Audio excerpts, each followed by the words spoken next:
Welcome to the second part of the tax worksheet. In this case, we'll be looking at the balance sheet. A balance sheet gives you the snapshot of your books at a certain point in time, and it's usually prepared at the end of the year. Um, it lists your assets, liabilities, and owner's equity. So on this worksheet, you will first indicate the name of your company, and you can record it on this line item here.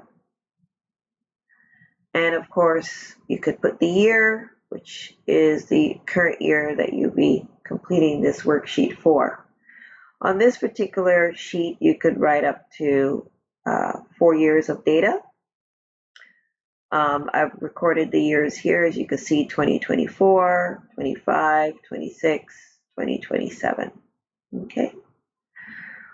The first section of our balance sheet is the assets. Assets are the products that you own in your business, and they're usually listed on your balance sheet in the format of liquidity. So the most liquid is your cash, your bank balance, and then it goes down to the tangible assets and then intangible assets. And I'll get to those in just a few minutes. So let's look at the bank balance. So you'll be recording the balance that's on your bank statement as of your year-end date. If you're using a calendar year, your year-end date would be December 31st, 2024. If your year-end date is a date other than December 31st, then you have what you call a fiscal year. And of course, you will record the bank balance as of that date. Accounts receivable.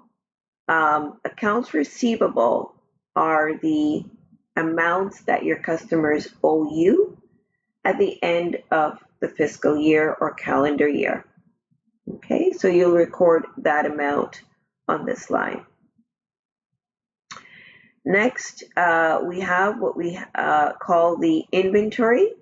Now, inventory are the products that you sell. And so each year, at the end of the year, one would do a physical count, and that physical count, along with the value or the amounts paid for your inventory, would be recorded here. Okay. Now we're moving into the tangible assets, and the first of those in this category is the fixed assets. And within the fixed asset category, you would record the total fixed assets. Now, for a tangible item to be recorded on your balance sheet, it has to be over the amount of $2,000. Okay, so that specific fixed asset would be needing to worth more than $2,000 for it to be recorded as an asset on your balance sheet.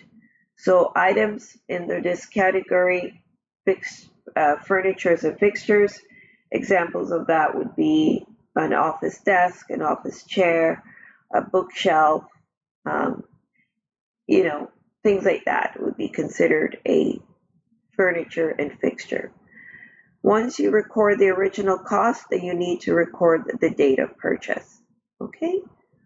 And the date of purchase is needed because depreciation would be recorded over the lifetime of the use of this particular item in your business.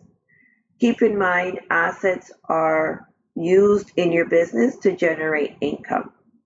So the date of the depreciation would be the date of the purchase would be the date, the start date of when the wear and tear will be written off against this item.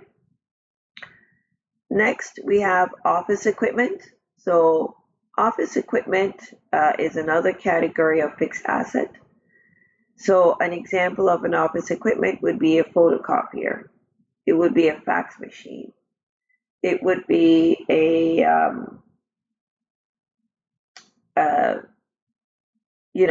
computer.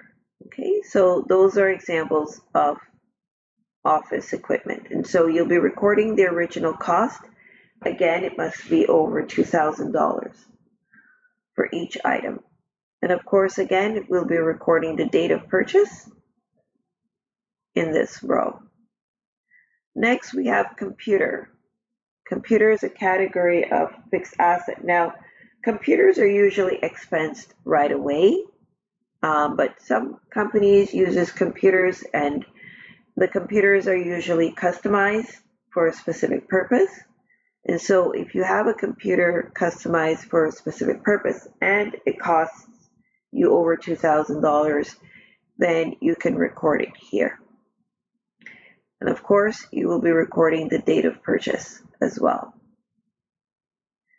Next, we have vehicle.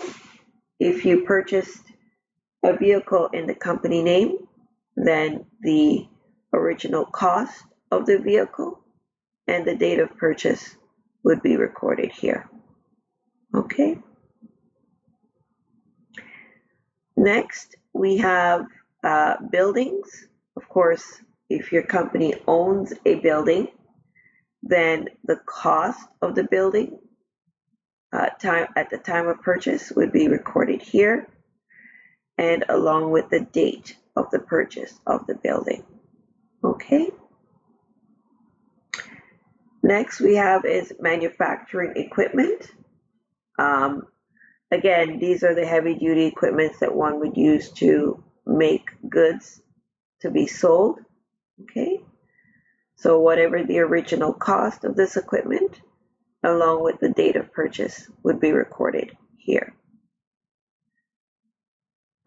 There are many other assets that are not listed here, like leasehold improvements, and those are the cost that it costs you as a business to renovate your store, getting it ready to start a business or ready to carry out its operations.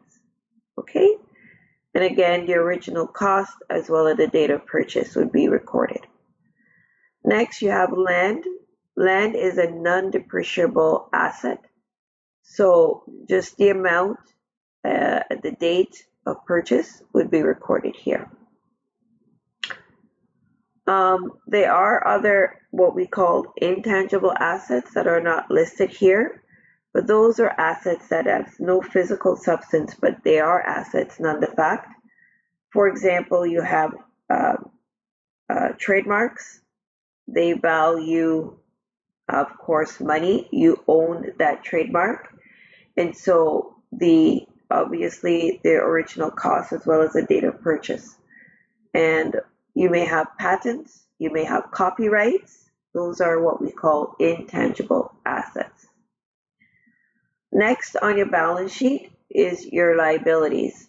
So you've got liabilities listing all the loans that a company owes. Okay, so in this case, the first one would be a mortgage payable. So if you own a company and you're having to make or own the mortgage, then the amount of the mortgage will be recorded here. If you have credit cards, then the balance of the amount owing as of the year-end date would be recorded here. You'd have loans from shareholders. Again, this is when the owners take money from their pocket and purchase items for the business. Salaries payable are amounts outstanding as of your year-end date of what you owe your employees. Accounts payable are amounts that you owe to vendors, and again, the amount owing as of your year-end date will be recorded here. All right. Now we're going to move into owner's equity. Owner's equity is the ownership of the business, so to speak.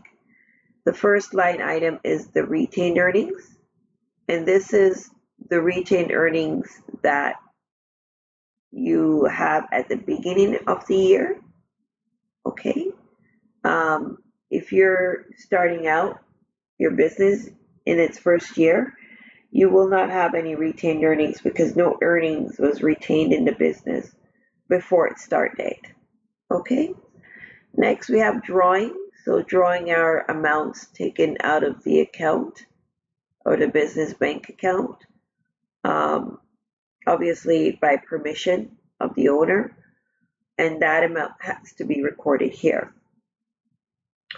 Investments made by the owners can be recorded on this line as well.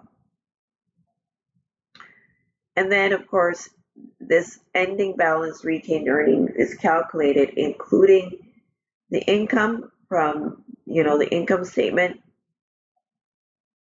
or net income, and then the opening balance less drawings and adding investment would give you the value of what's in your retained earnings.